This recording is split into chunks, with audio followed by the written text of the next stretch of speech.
হঠাৎ করে শুনবি একদিন আমার মৃত্যুর খবর। কেঁদে কেঁদে আসবে সবাই দিতে আমায় কবর। বলেন ঠিক কিনা? হঠাৎ করে শুনবি একদিন আমার মৃত্যুর খবর। কেঁদে কেঁদে আসবে সবাই দিতে আমায় কবর। কেঁদে কেঁদে আসবে সবাই দিতে আমায় কবর। লাস্টে আমার থাকবে পড়ে, লাস্টে আমার থাকবে পড়ে বাড়ির আঙ্গিনায়। মুখের কাপড় সরাই সবাই কাঁদবে যে হাই হাই। মুখের কাপড় সরাই সবাই কাঁদবে যে হাই হাই। বলেন ঠিক কিনা? ওরে ওই কাদাতে লাভ হবে কি? ওই কাদাতে লাভ হবে না, ভয়ঙ্কর যেন ওই কবর। এই দুনিয়া পরীক্ষার হাল রাখলি না রে তুই খবর। এই দুনিয়া পরীক্ষার হাল রাখলি না রে তুই খবর। হঠাৎ করে শুনবি একদিন আমার মৃত্যুর খবর। কেঁদে কেঁদে আসবে সবাই দিতে আমায় কবর। বলেন ঠিক কিনা?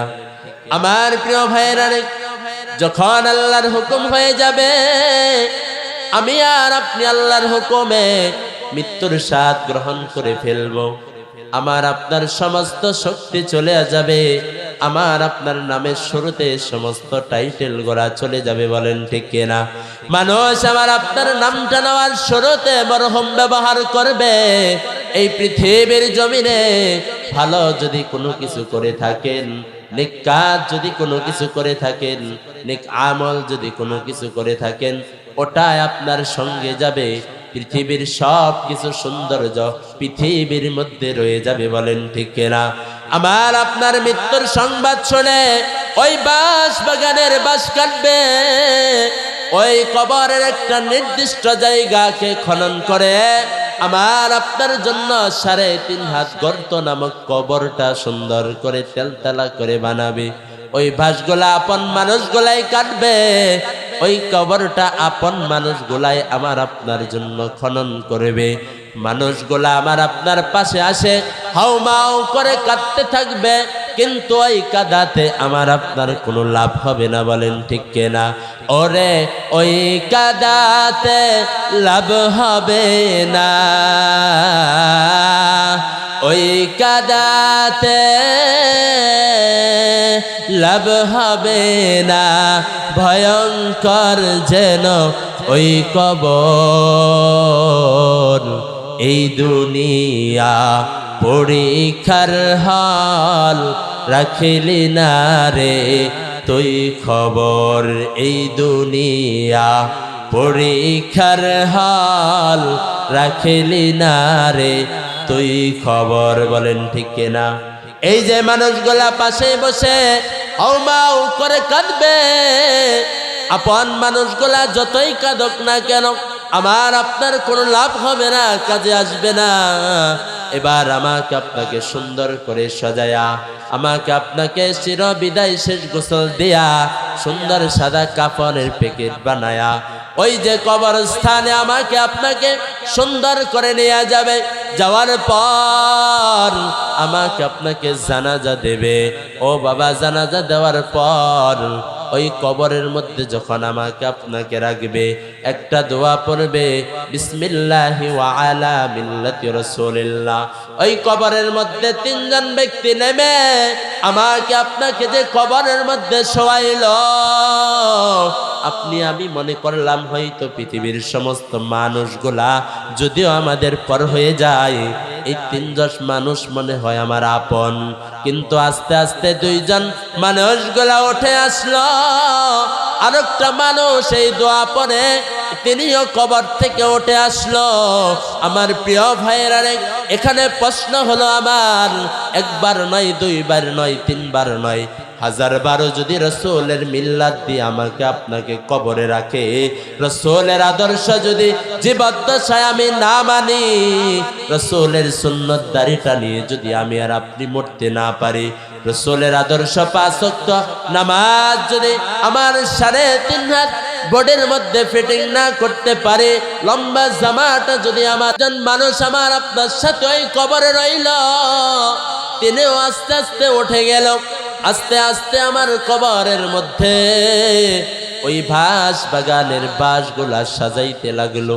আমার আপনার উপরে এতগুলা বাঁশের ছাউনি দেওয়া হলো, যেন এটা একটা বাঁশের সামিয়ানা, যেন একটা বাঁশের সামিয়ানা, যেন একটা বাঁশের কারখানা।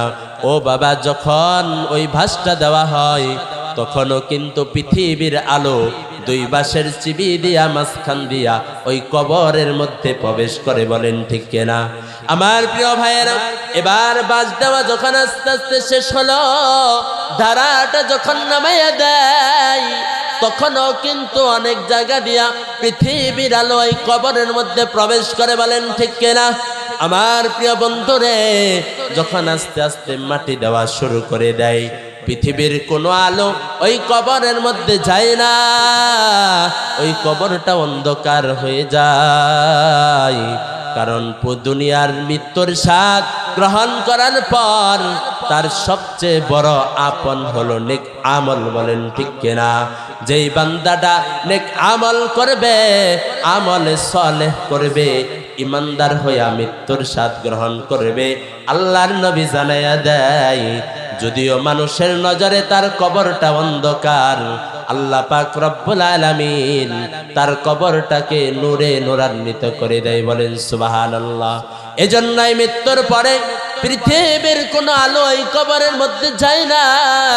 সমস্ত মানুষগুলা যখন রেখে চলে আসে, এজন্যই তো বলা হয়, ডানে মাটি বামে মাটি, নিচে মাটির বিছানা, উপরের দিকে তাকায়া দেখুন, উপরে বাঁশের সামিয়ানা, উপরের দিকে তাকায়া দেখুন, উপরে বাঁশের সামিয়ানা। বলেন ঠিক কিনা? ওই 3.5 হাত কবরে ডানে মাটি বামে মাটি, নিচেও মাটির বিছানা, উপরের দিকে তাকায়া দেখো, উপরে মনে হয় বাঁশের সামিয়ানা। পৃথিবীর কোনো মানুষ ওখানে যাইতে পারবে না, কোনো খোঁজ খবরও নিতে পারবে না, পৃথিবীর কোনো আলো ওখানে যাবে না।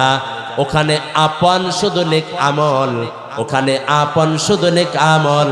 যে ঈমান নিয়ে নেক আমল করে মৃত্যুর স্বাদ গ্রহণ করে অন্ধকার কবরের মালিক হতে পারবে, রব্বে কাবার মালিক জানিয়ে দেয় তার কবরটা জান্নাতের বাগান হয়ে যাবে। বলেন সুবহানাল্লাহ। কাফন আমার আপন, কবর আমার ঘাটি, ওই কবরে যেতে হবে, থাকবে না কেউ সাথী, ওই কবরে যেতে হবে, থাকবে না কেউ সাথী। বলেন ঠিক কিনা? থাকতে হবে নিরালায়, একা একা বাসতলায়, থাকতে হবে নিরালায়, একা একা বাসতলায়, চতুর্দিকে রবে শুধু মাটি, চতুর্দিকে রবে শুধু মাটি, বলেন ঠিক কিনা? 3.5 হাত মাটির ঘর, কারো আপন কারো পর, কারো আবার ফুলেরই বাগান, কারো বা হবে জাহান্নাম। 3.5 হাত মাটির ঘর, কারো আপন কারো পর, কারো আবার ফুলেরই বাগান, কারো বা হবে জাহান্নাম। আমল নামা হবে সেদিন সেই ঘরেরই বাতি, আমল নামা হবে সেদিন সেই ঘরেরই বাতি। ওই কবরে যেতে হবে, থাকবে না কেউ সাথী। কাফন আমার আপন, কবর আমার খাটি, ওই কবরে যেতে হবে, থাকবে না কেউ সাথী। ওই কবরে যেতে হবে, থাকবে না কেউ সাথী, বলেন ঠিক কিনা? আমার প্রিয় ভাইরা রে, আল্লাহর নবী মুহাম্মদ আরবি সাল্লাল্লাহু আলাইহি ওয়াসাল্লাম সাহাবায়ে কেরামদেরকে জানিয়ে দেয়, এই সাহাবায়ে কেরাম, দুনিয়ার জমিনে যদি তোমাদের সামনে কোনো জান্নাতের বাগান পড়ে, এই জান্নাতের বাগান পাওয়ার সঙ্গে সঙ্গে তোমরা সেখানে বসে যাবে এবং সেখানে বসে কোরআন ও হাদিসের আলোচনা শুনবে। সাহাবায়ে কেরাম আরজ করলেন, ইয়া রাসূলুল্লাহ, ইয়া হাবিবাল্লাহ, দুনিয়ার জমিনে আবার জান্নাতের বাগান কোথায় পাবো? আল্লাহর নবী মুহাম্মদ আরবি সাল্লাল্লাহু আলাইহি সাল্লাম জানিয়ে দেয়, আসমান ও জমিনের মধ্যবর্তী স্থান, যেখানে কোরআন ও হাদিসের আলোচনা করা হয়, ও সাহাবায়ে কেরাম, এটাই হলো জান্নাতের বাগান, বলেন সুবহানাল্লাহ। আর এটা এমন একটি জায়গা, এমন একটি জায়গা, আল্লাহর নবী মুহাম্মদ আরবি সাল্লাল্লাহু আলাইহি সাল্লাম বলেন, এই জান্নাতের বাগানে বসার সঙ্গে সঙ্গে বান্দার জীবনের সগীরা গুনাহগুলোকে মাফ করে দেওয়া হয়, বলেন সুবহানাল্লাহ। আল্লাহ পাক রব্বুল আলামিন পবিত্র কালামুল্লাহর মধ্যে বলেন, ওয়া ইযা কুরিআল কুরআনু ফাসতামিউ লাহু ওয়া আনসিতু লাআল্লাকুম তুরহামুন। আল্লাহ পাক রব্বুল আলামিন বলেন, যখন তোমাদের সামনে পবিত্র কোরআন পাঠ করা হয়, যখন কোরআন তেলাওয়াত করা হয়, কোরআনের কথা বলা হয়, তখন তোমরা কান পেতে কথাগুলো শোনো, শ্রবণ করো, এবং তোমরা সেখানে কথা বলিও না, হট্টগোল করিও না। তোমরা কান লাগিয়ে কোরআনের কথাগুলো শুনতে থাকো। যদি তোমরা শোনো, আল্লাহ পাক রব্বুল আলামিন তোমাদের উপরে রহমত বর্ষিত করবে, বলেন সুবহানাল্লাহ। আমার প্রিয় ভাইরা, পৃথিবীর জমিনে, দুনিয়ার জমিনে কোন অনুষ্ঠান যদি করা হয়, এই অনুষ্ঠানগুলোকে নিয়ন্ত্রণ করার জন্য দুনিয়ার কিছু লোক, কিছু আর্মি বিডিআর, কিছু পুলিশ এখানে নিযুক্ত করা হয়। এটাকে নিরাপত্তা দেওয়ার জন্য দুনিয়ার শক্তি ব্যবহার করা হয়। কিন্তু এই যে জান্নাতের বাগান, এই বাগানটাকে নিরাপত্তা দেওয়ার জন্য আল্লাহ পাক রব্বুল আলামিন আসমান থেকে ফেরেশতা নিযুক্ত করে থাকেন, বলেন সুবহানাল্লাহ। এবং এই ফেরেশতারা এটাকে নিয়ন্ত্রণ করতে থাকে, একের উপর এক কাঁধে ভর করতে করতে আসমান পর্যন্ত পৌঁছায়া যায়। আল্লাহ পাক রব্বুল আলামিন বলো, ফেরেশতারা, এই যে দুনিয়ার জমিনে এই জান্নাতের বাগানে যারা বসলো, তারা আমাকে কি দেখছে নাকি? ফেরেশতারা বলে, না আল্লাহ, তোমাকে তো তারা দেখে নাই। আমার জান্নাত দেখছে নাকি? না দেখে নাই। জাহান্নাম দেখছে নাকি? না দেখে নাই। তাহলে সব কিছু না দেখার পরও তারা কেন কনকনা শীতের মধ্যে এই জান্নাতের বাগানে বসলো? তারা কি চায়? ফেরেশতা জানিয়ে দেয়, আয় আল্লাহ, এই বান্দাগুলোর জীবনে ইচ্ছায় অনিচ্ছায় যে গুনাহগুলো হয়ে গেছে, তাদের গুনাহের জন্য ক্ষমা চায়, তারা জাহান্নাম থেকে নাজাত চায়। আল্লাহ পাক রব্বুল আলামিন বলে দেয়, ফেরেশতারা গো, তোমরা সাক্ষী থাকো, এই জান্নাতের বাগানে যারা বসলো তাদের জীবনের সগীরা গুনাহগুলো আমি আল্লাহ তাআলা মাফ করে দেব। বলেন সুবহানাল্লাহ। শুধু তাই নয়, বান্দা তো জীবনে অনেক বড় গুনাহগুলো করে ফেলেছে।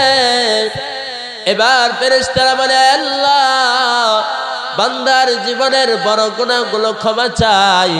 আল্লাহ পাক রব্বুল আলামিন বলেন, যেই বান্দাটা এই জান্নাতের বাগানে বসলো, কোরআন ও হাদিসের কথাগুলো শুনলো, চোখের পানি ফেলায়া আমি আল্লাহর কাছে তওবা করলো, আমি বান্দার তওবাগুলা কবুল করে নিলাম, বান্দার জীবনের গুনাহগুলো আমি আল্লাহ মাফ করে দিব। বলেন সুবহানাল্লাহ।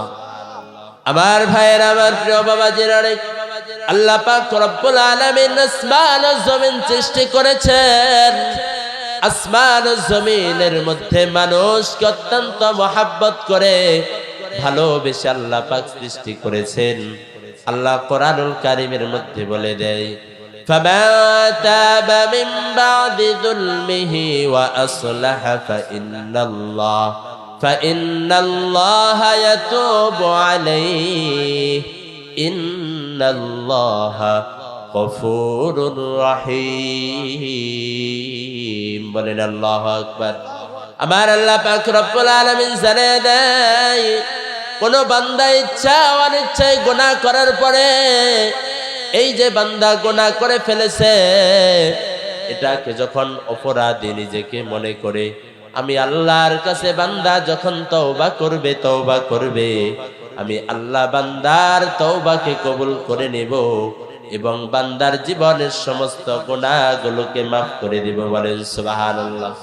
শুধু তাই নয়, বান্দার জীবনের গুনাহগুলো মাফ করে দিয়ে ওই জায়গাটাকে আমি আল্লাহ পাক রব্বুল আলামিন নেক দ্বারা পরিবর্তন করে দেব। কারণ আল্লাহু গফুরুর রহিম, আল্লাহ তো ক্ষমাশীল এবং পরম দয়ালু। আল্লাহ ছাড়া আমাদের দয়া করার মতো আর কেউ নাই। বলেন ঠিক কিনা? আছে নাকি? আল্লাহ ছাড়া আর কেউ দয়া করার মতো আমাদের আছে? আল্লাহ আমার রব, এই রবি আমার সব, ধমে ধমে তনু মনে তারি অনুভব। বলেন ঠিক কিনা? তোমার দুনিয়াতে আমি যেদিকে তাকাই, অথই নিয়ামতে ডুবে আছি যে সবাই। তোমার দুনিয়াতে আমি যেদিকে তাকাই, অথই নিয়ামতে ডুবে আছি যে সবাই। পাখ পাখালির গানে শুনি তসবিহ কলহ রব, শুনি তসবিহ কলরব। আল্লাহ আমার রব, এই রবি আমার সব। বলেন ঠিক কিনা? আল্লাহ ছাড়া আমাদের দয়া করার মতো, ক্ষমা করার মতো দ্বিতীয় আর কেউ নাই। এই জন্য আল্লাহ পাক রব্বুল আলামিন বলেন যে, হে হাবিব, আপনি উম্মতদের জানিয়ে দেন, কুল ইন কুনতুম তুহিব্বুনাল্লাহ ফাত্তাবিউনি ইউহিব্বুকুমুল্লাহ ওয়া ইয়াগফির লাকুম যুনুবাকুম আল্লাহু গফুরুর রহিম।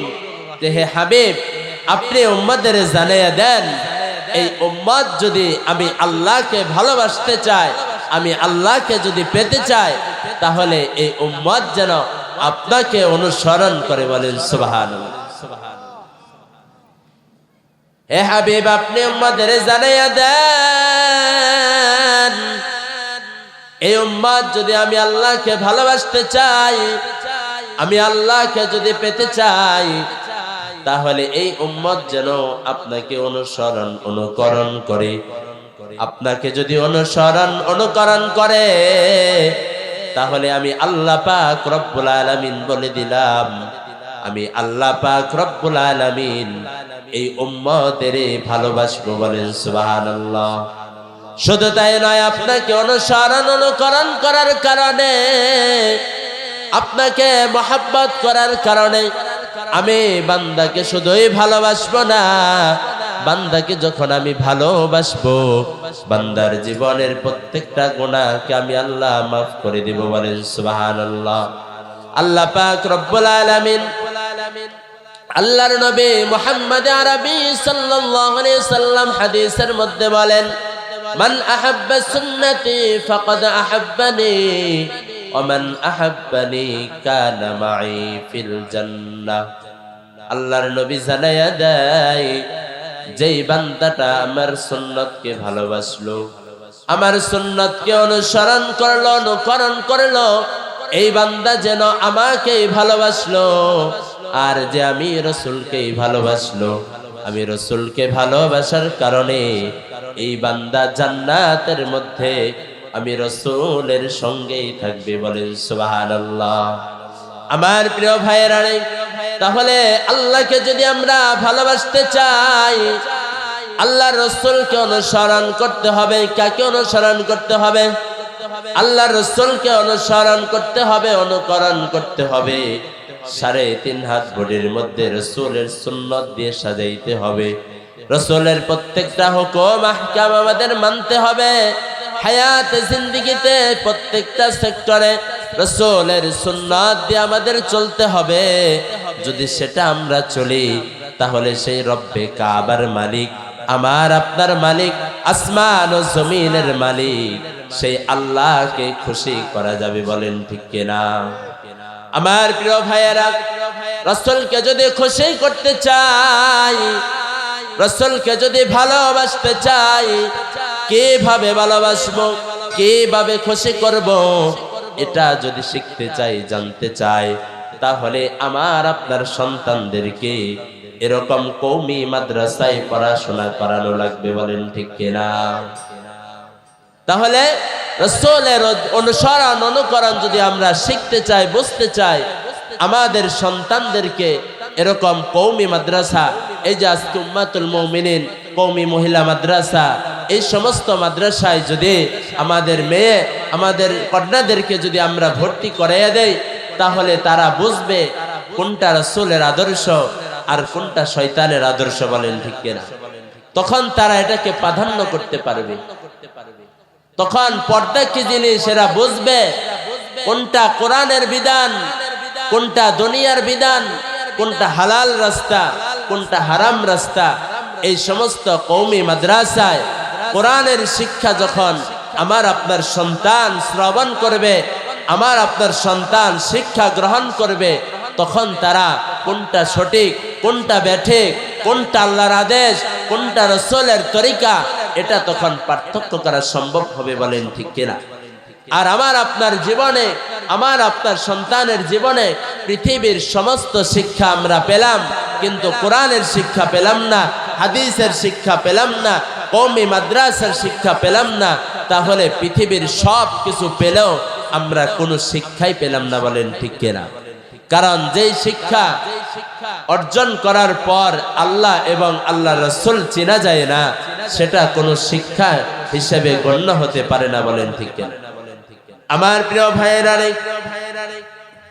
পৃথিবীর যেই শিক্ষায় আপনি সন্তানকে শিক্ষা দেন না কেন, প্রাথমিক শিক্ষা যদি কোরআনের শিক্ষা হয়, প্রাথমিক শিক্ষা যদি হাদিসের শিক্ষা হয়, তাহলে এই সন্তানটা বড় হয়ে যতই বড় প্রেসিডেন্ট হোক না কেন, যতই বড় আর্মি, বিডিআর, র্যাব অফিসার হোক না কেন, যতই বড় ইঞ্জিনিয়ার হোক না কেন, যখন দুর্নীতি করতে যাবে, তখন এই কোরআনের শিক্ষায় শিক্ষিত হওয়ার কারণে ওই দুর্নীতি থেকে তিনি বেঁচে থাকতে পারবে। বলেন ঠিক কিনা?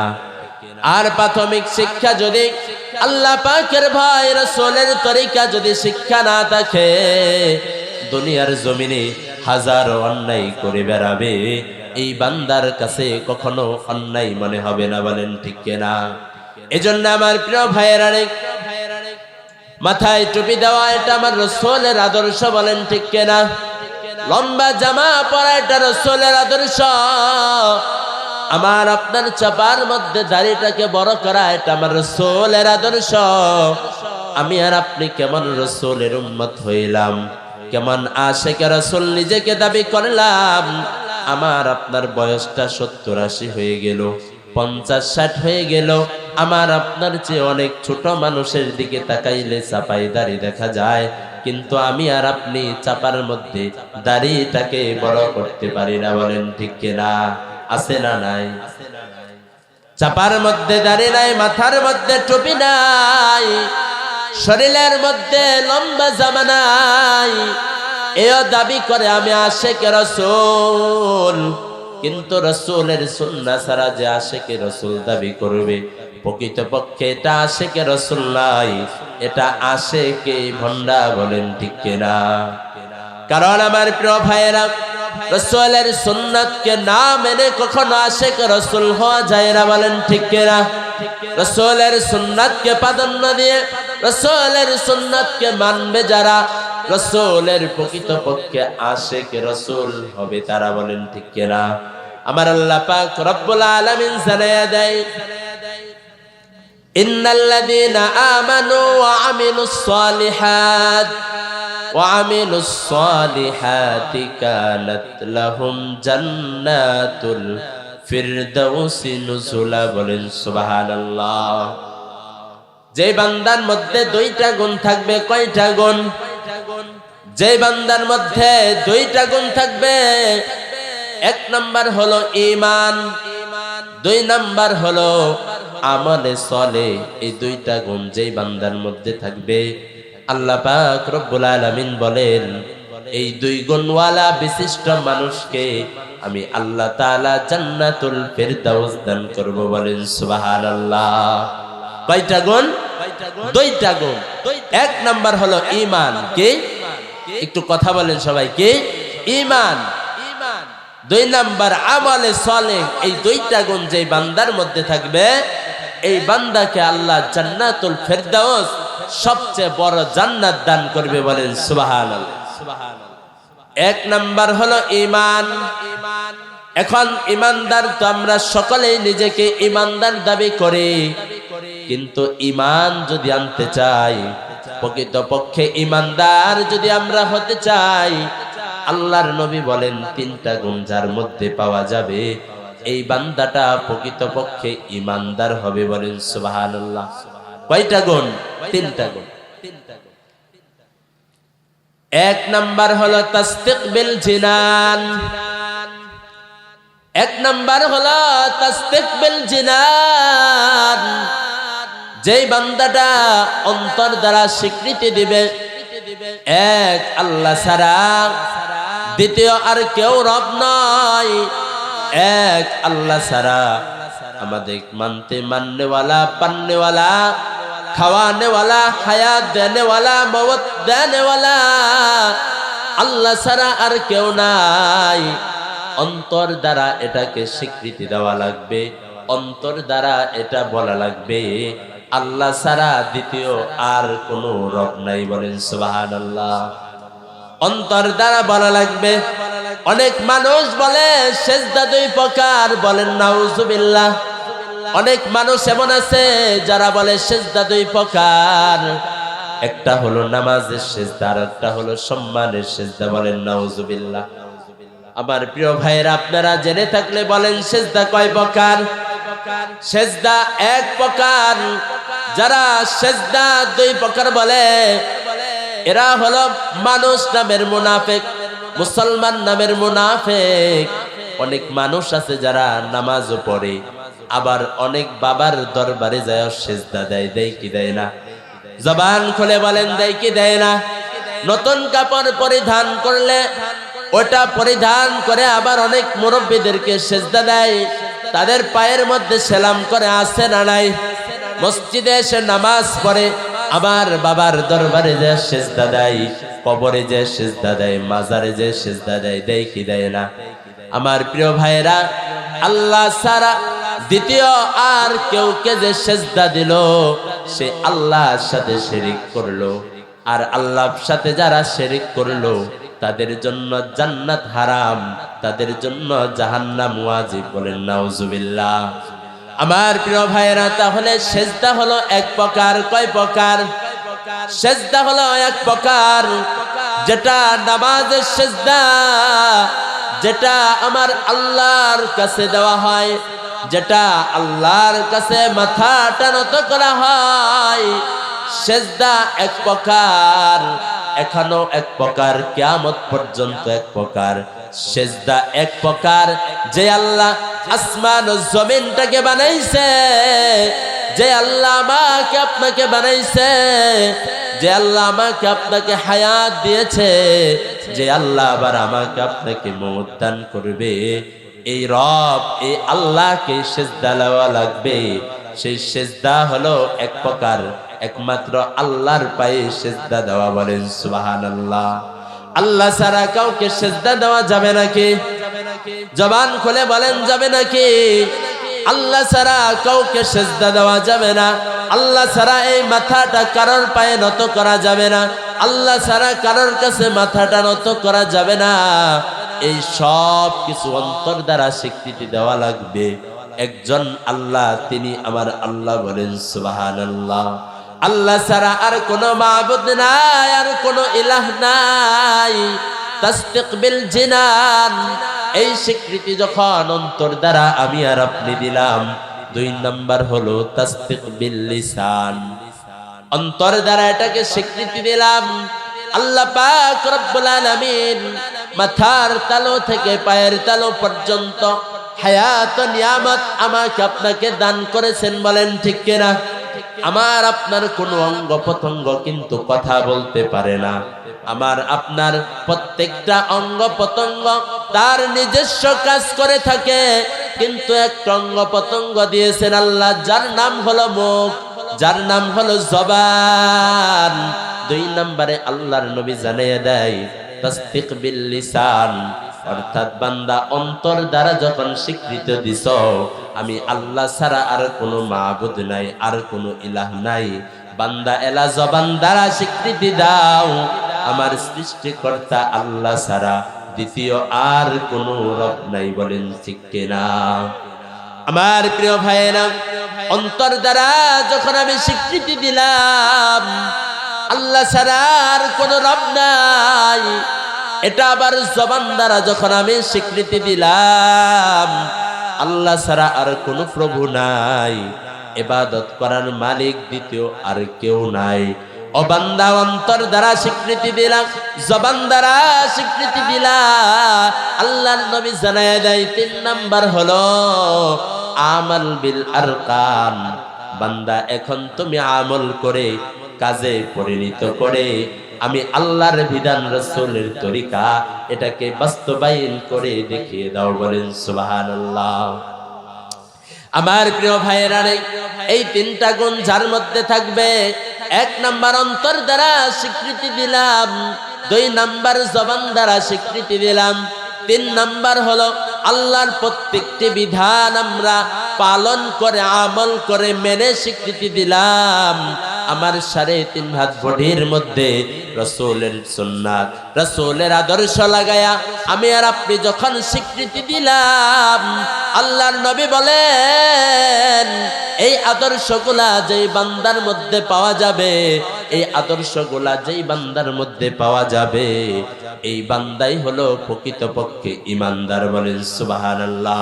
এই বান্দাই হলো প্রকৃতপক্ষে ঈমানদার, এই বান্দা প্রকৃতপক্ষে ঈমানদার।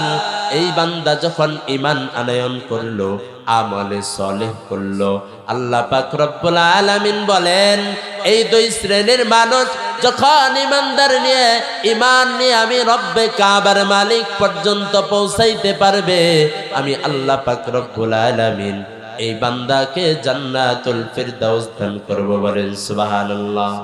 আমার প্রিয় ভাইয়েরা, আসমান ও জমিনের মধ্যে আল্লাহ পাক রব্বুল আলামিন আমাকে আপনাকে সৃষ্টি করেছেন অত্যন্ত মহব্বত এবং ভালোবাসা দিয়ে।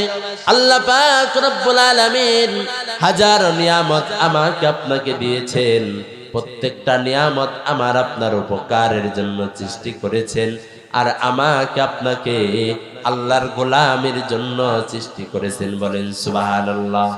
এই পৃথিবীর জমিনে একটা সময় আমি আর আপনি কিছুই ছিল না, আমরা কেউ ছিলাম না, আজকে আছি, আবার একটা সময় থাকবো না। বলেন ঠিক কিনা?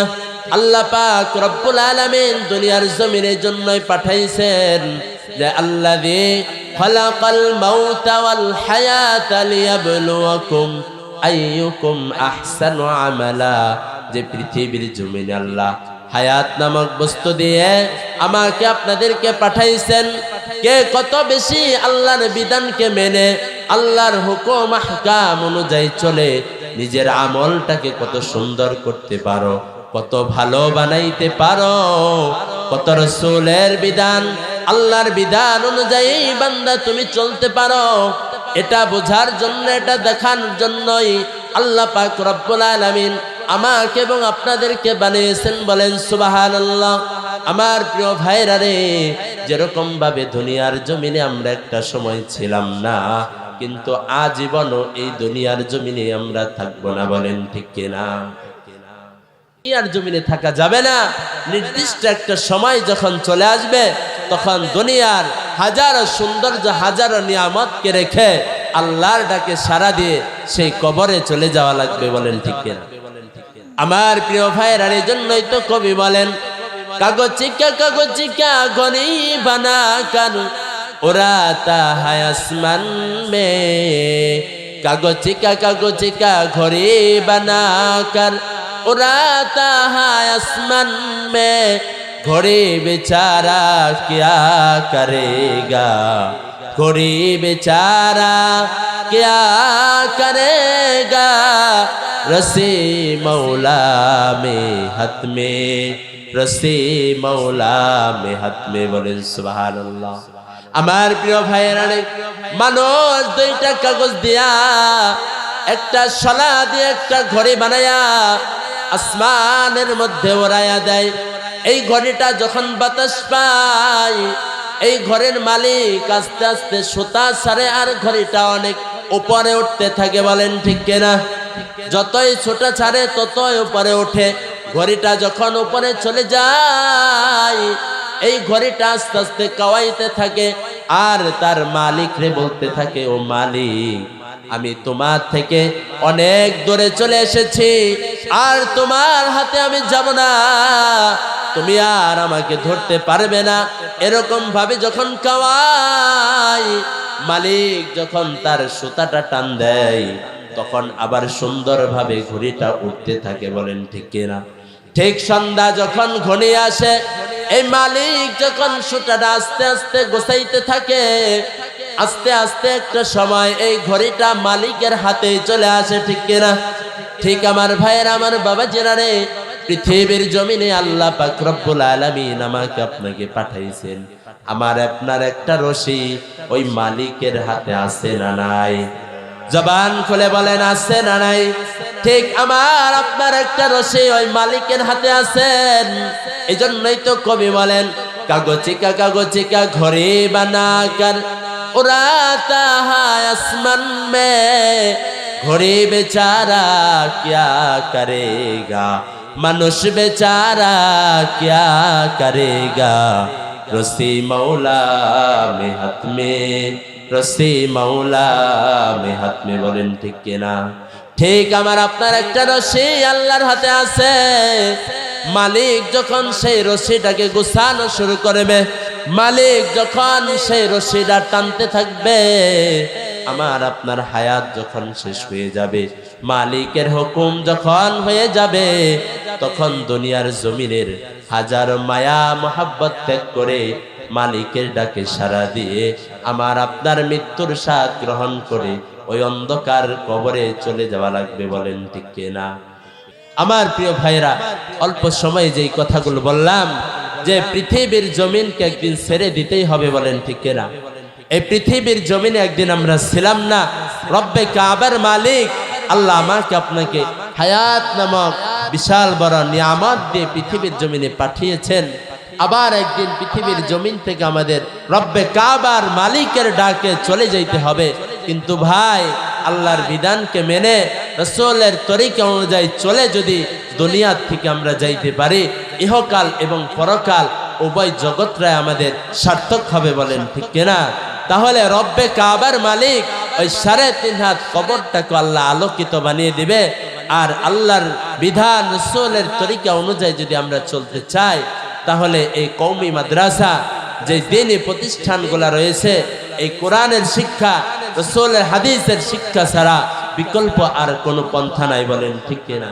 এজন্যই আমার আপনার সন্তানকে ইঞ্জিনিয়ার বানাবো, ডাক্তার বানাবো, নার্স, অনেক কিছু আমরা বানাবো, এটা আমাদের কল্পনা জল্পনা, এটা আমাদের স্বপ্ন থাকতে পারে, কিন্তু খোদার কসম ভাই, আপনার সন্তানটাকে, আপনার ছেলেটাকে যদি কওমি মাদ্রাসায় পড়ান, আপনার মেয়েটাকে যদি এরকম কওমি মাদ্রাসায় পড়ান, এই মেয়েটা বড় হয়ে পর্দা কি জিনিস, গুনাহ কি জিনিস, নেক আমল কি জিনিস, ভালো কাজ কি জিনিস, খারাপ কাজ কি জিনিস, বড়দের সাথে কি আচরণ করতে হবে, ছোটদের সাথে কি আচরণ করতে হবে, শ্বশুর শাশুড়ির সাথে কি আচরণ করতে হবে, এই সব কিছু এই মেয়েটা বুঝতে পারবে, বলেন ঠিক কিনা?